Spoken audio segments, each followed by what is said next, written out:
ఓం నమో నారాయణాయ నమశివాయ. మహాభారతంలో వనపర్వంలో వచ్చేసి ఋష్యశృంగుడిని వేషలు వచ్చేసి టెంప్ట్ చేశారు.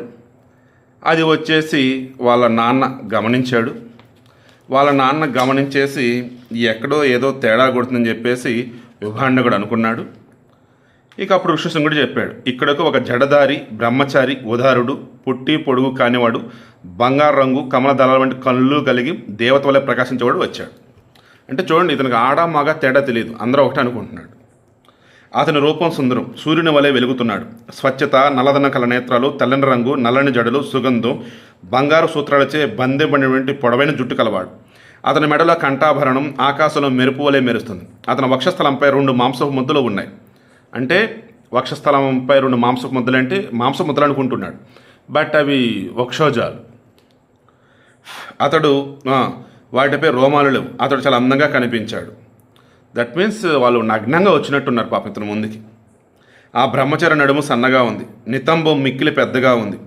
నౌకాపీనం క్రిందిగా ముంచి మేకల ఉన్నట్లుగా ఉన్న వస్త్రాలకు పైన బంగారు మొలనూలు కనిపించింది. సో చాలా అందంగా వర్ణిస్తూ ఉన్నారు ఒక స్త్రీని. పాదాలపై ధ్వనించే ఆభరణం ఎంతో చూడముచ్చటగా ఉంది. పాదాలపై ధ్వనించే ఆభరణం అంటే పట్టీలు. చేతులకు నేను రుద్రాక్షలు ధరించినట్లు అతను కడియాలు ధరించాడు. వాటి నుంచి శ్రవణపేయమైన ధ్వని వస్తుంది.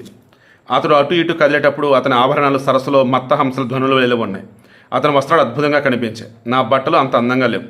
అతని ముఖం చూడముచ్చటగా ఉంది. ఆ బ్రహ్మచారి ఒక్కొక్క మాట మనసును ఆనంద సాగరంలో ముంచుతోంది. అతని మాట కోకిల కోతులను మించి ఉంది. ఒకసారి వింటే నా మనసు మళ్ళీ మళ్ళీ ఆ మాటలు వినాలి అంటుంది.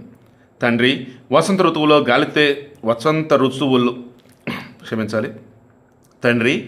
వసంత ఋతువులో గాలిచే కదలాడే ఉద్యానంలా ఆ అందం ప్రకాశిస్తోంది.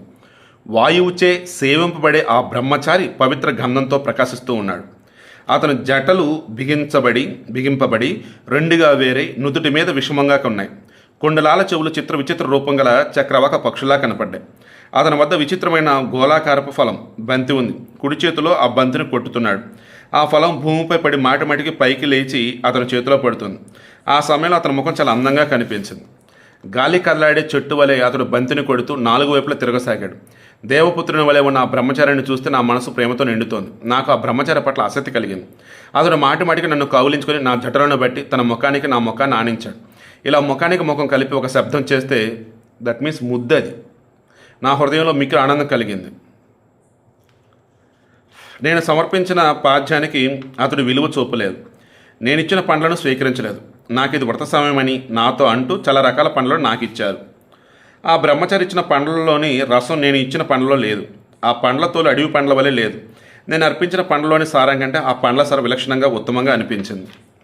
ఉదార స్వభావుడైనటువంటి ఆ బ్రహ్మచారి త్రాగటానికి ఆ స్వాదయోగ్యమైన జలం ఇచ్చాడు. ఆ జలం త్రాగుతూనే ఆనందం అవధులు దాటింది. నాకు ఈ భూమి కంపించింది అన్నట్లుంది. అంటే మత్తు పానీయం మందిచ్చాడు. చిత్రాలు సుగంధయుతాలైనటువంటి మాలలు పట్టుధారాలతో నేసినట్లుగా ఉన్నాయి. వాటిని అక్కడే విడిచి ఆ బ్రహ్మచారి తన ఆశ్రమానికి వెళ్ళాడు. అతను వెళ్ళాక నేను చైతన్యం కోల్పోయాను. నా శరీరం మండుతున్నట్లుగా ఉంది. ఆ బ్రహ్మచారి వద్దకు వెళ్ళాలి అని లేదా ఎల్లప్పుడూ అతడు నా దగ్గర ఉండాలని భావిస్తున్నాను. నేను అతని సమీపానికి వెళ్తున్నాను. అతని బ్రహ్మచారి సాధన ఎట్టిది? ఆర్య ధర్మాన్ని పాలించే ఆ బ్రహ్మచారి ఏ తపస్సును ఆచరిస్తున్నాడు, అతనితో ఉండి నేను అలాంటి తపస్సు చేస్తాను అన్నాడు.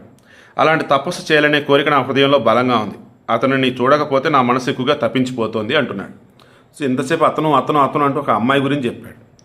ఆ మగవాడికి ఉండే విధంగానే అన్ని వర్ణిస్తూ పోయినాడు. బట్ అక్కడ ఉంది స్త్రీ అనే విషయం కూడా పాపం తెలుసుకోలేకపోతున్నాడు. మరి ఋష్యశృంగుడు తర్వాత ఏం చేశాడు ఏంటి రేపు డిస్కస్ చేద్దాం.